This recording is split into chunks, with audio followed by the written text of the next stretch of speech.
Helena was in the darkest place a heart can know. She didn't know that in 90 days she would discover that it's precisely in the darkest valley that we feel most closely the presence of the one who loves us. This is the story of a woman who walked through the valley of the shadow of death and discovered that she never walked alone. And if you're going through the most difficult valley of your life, this story will show you that you are not abandoned. Before I tell you Helena's story, I need to ask you, have you ever gone through a moment so dark that you began to doubt if God was really with you? A valley so deep that it seemed impossible to find a way out? Helena knew that place, and it was there at rock bottom that she discovered a truth that changes everything. God doesn't deliver us from valleys. He walks with us through them. Helena, 42 years old, had always been a woman of faith. She attended church, prayed every day, read the Bible. Her life seemed blessed. Loving husband, 2 healthy children, her own home, stable job. Helena believed that those who serve God don't go through great trials. She was wrong. It all started with a headache that wouldn't go away.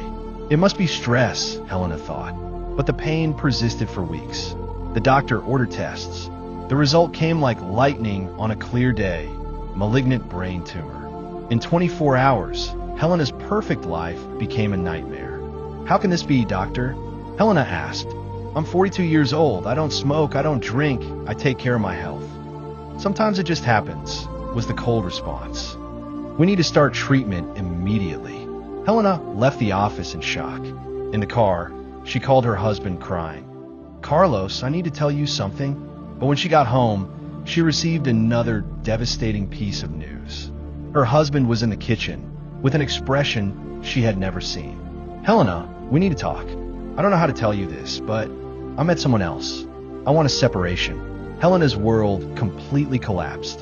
In one day, she discovered she had cancer and that her husband wanted to abandon her.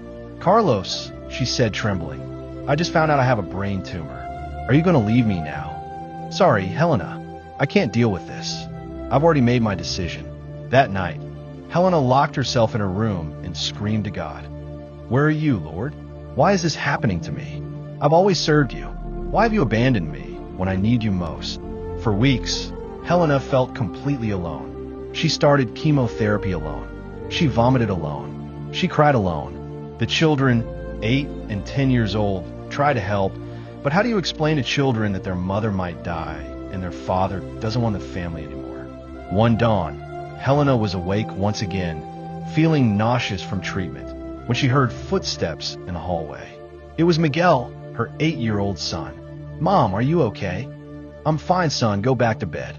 Miguel approached and said, Mom, can I sleep here with you? I had a dream. What dream, my love? I dreamed that you were walking on a dark road, but there was someone by your side.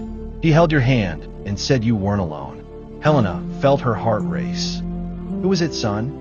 I couldn't see his face, but he seemed very strong. And he said, Helena, I am here.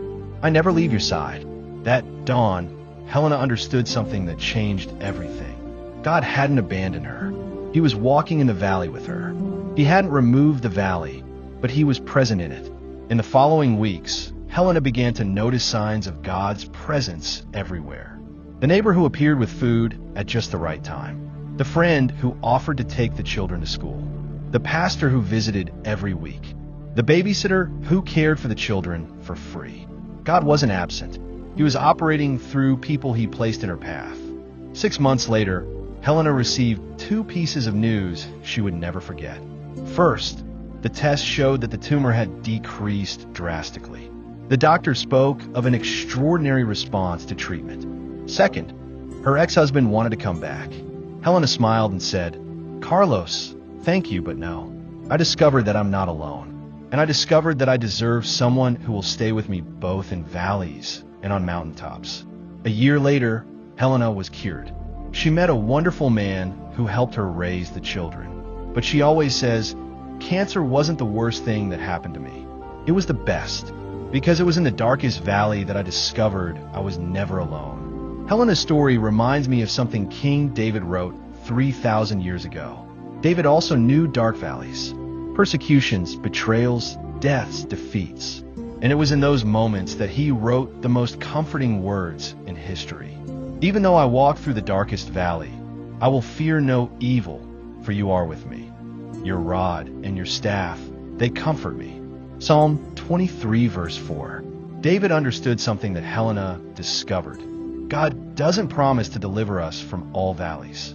He promises to walk with us through them. The difference between those who have faith and those who don't isn't the absence of valleys. It's the certainty that we don't walk alone. Today, as you listen to me, maybe you're crossing your own valley of darkness. Illness, loss, betrayal, fear, despair. Maybe you're wondering where God is in your pain. But I want you to understand something that Helena discovered in her darkest valley. God hasn't abandoned you. He is walking in the valley with you. Sometimes he operates through people who appear at just the right time. Sometimes through an inner strength you didn't know you had. Sometimes through a child's dream that brings exactly the word you needed to hear. You are not alone in your valley. Even when everything seems lost, even when everyone abandons you, even when the darkness seems infinite, he is with you. And if you're going through the most difficult valley of your life, subscribe to the channel and share it with someone who needs to know they're not walking alone. Sometimes a person just needs to remember that valleys are not eternal, but God's presence is. Until the next video, remember, even in the valley of the shadow of death, you are not alone. He is with you, and that changes everything. Leave in the comments. In what valley did you discover that God was walking with you? Let's remind each other that we never walk alone.